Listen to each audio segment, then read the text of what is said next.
little late tonight. We've been waiting for you. What's to be first? Go ahead, Clarence. I got it. How's the weather? Not so good. We got some heavy stuff ahead of us. It might get rough again unless we can climb on top. Yeah, after the war, I just wanted to get as far away from things as possible. So Elaine and I joined the Peace Corps. We were assigned to an isolated tribe, the Malombos. They'd never seen Americans before. It was really a challenge during the year introducing them to our Western culture.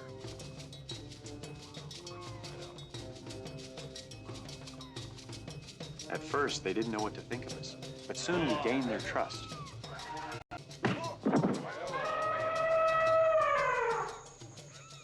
It'll help you better prepare storing foods for the up-and-coming monsoon months. Also, Tupperware products are ideal for storing leftovers to help stretch your food dollar. This 2-quart seals them right container keeps hot dog buns fresh for days. You must understand, these people had been completely isolated from civilization. No one had ever outlined a physical fitness program for them, and they had no athletic equipment. I started them on simple calisthenics, then gradually worked them up to rudimentary game skills, and finally advanced competitive theory. I was patient with them, and they were eager to learn. They seemed to enjoy themselves. It was probably due to the advanced American teaching techniques that we were able to bridge the generations of isolation and communicate so successfully with the Malombo. I think they're getting the hang of it. When we re-enlist, I'll teach them baseball. Ted, I don't want to stay here. It's time for us to go back home to the plans we made before the war.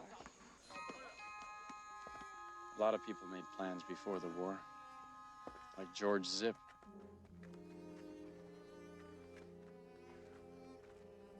It was at that moment that I first realized Elaine had doubts about our relationship. And that, as much as anything else, led to my drinking problem. We did come back to the States, tried a number of jobs. Well, I could go on for hours, but I'd probably start to bore you. You know, I really couldn't blame Elaine. She wanted a career.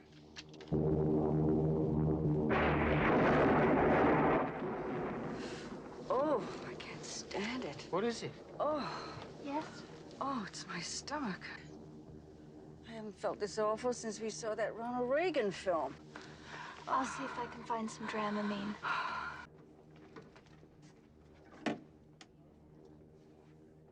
Captain, one of the women passengers is very sick.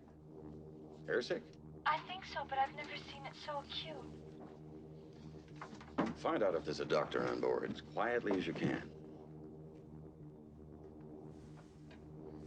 Joey, have you ever been in a Turkish prison? Oh, I should have had that second cup of coffee.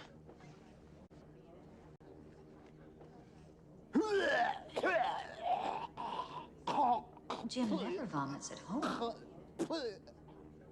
I'm sorry I had to wake you. I'm just looking for a doctor. There's nothing to worry about. Stewardess, I think the man sitting next to me is a doctor. Sir, excuse me, sir. I'm sorry I have to wake you. You a doctor? That's right. We have some passengers that are very sick. Could you come take a look at them? Yes. Yes, of course. Oh. Let me see your tongue. I'll be back in a minute.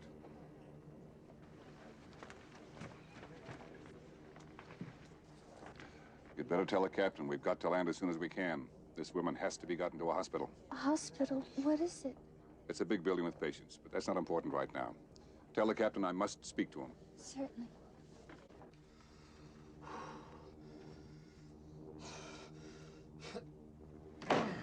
Victor, we're running into some heavy weather. Can you... Roger, take over. Captain, how soon can you land? I can't tell. You can tell me I'm a doctor. No, I mean, I'm just not sure. Or can't you take a guess? Well, not for another 2 hours. You can't take a guess for another 2 hours? No. I mean, we can't land for another 2 hours. Fog has closed down everything this side of the mountains. We've got to get through to Chicago. What is it, Doctor? What's going on? I'm not sure. Haven't seen anything like this since the Anita Bryant concert. What was it we had for dinner tonight? Well, we had a choice, steak or fish. Yes, I remember. I had lasagna. What did he have? He had fish. Doctor, there are 2 more sick people, and the rest of the passengers are worried. I'll take care of the passengers. Find out what the 2 sick people had for dinner. This is Captain Over speaking. Been a little bumpy up here, but we'll be past it in a few minutes. A couple points of interest.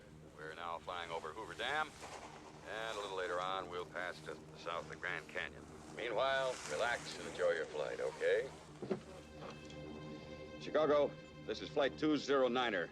We're in trouble. We've got to have all traffic below us cleared, and I want a priority approach and landing in Chicago.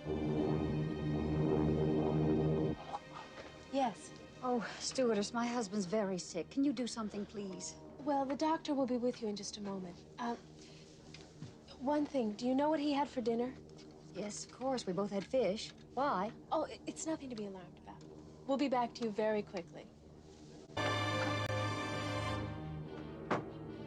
Dr. Rumick, Mr. Hammond ate fish, and Randy said there are 5 more cases, and they all had fish, too. And the co-pilot had fish. What did the navigator have? He had fish. All right. Now we know what we're up against. Every passenger on this plane who had fish for dinner will become violently ill in the next half hour. Just how serious is it, Doctor? Extremely serious. Starts with a slight fever, dryness of the throat. As the virus penetrates the red blood cells, the victim becomes dizzy. Begins to experience an itching, a rash. From there, the poison goes to work on the central nervous system, causing severe muscle spasms, followed by the inevitable drooling. At this point, the entire digestive system collapses, accompanied by uncontrollable flatulence, until finally the poor bastard is reduced to a quivering, wasted piece of jelly. Airline, automatic pilot. Automatic pilot. There it is.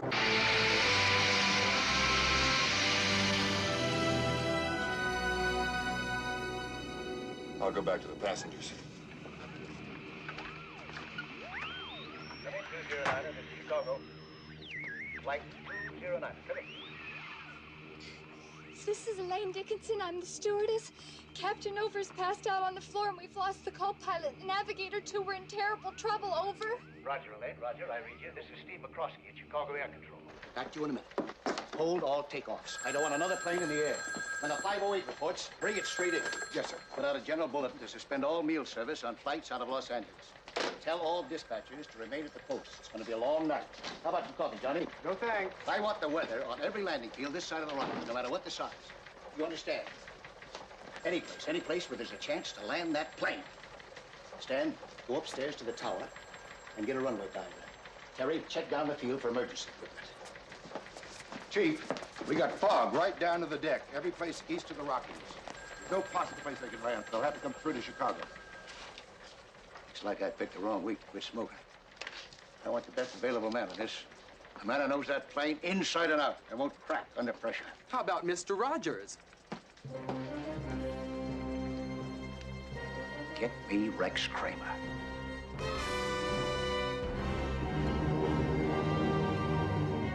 Now, Elaine, right next to the throttle is the airspeed gauge.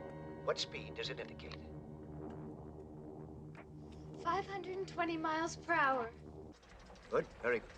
Now, check your altitude.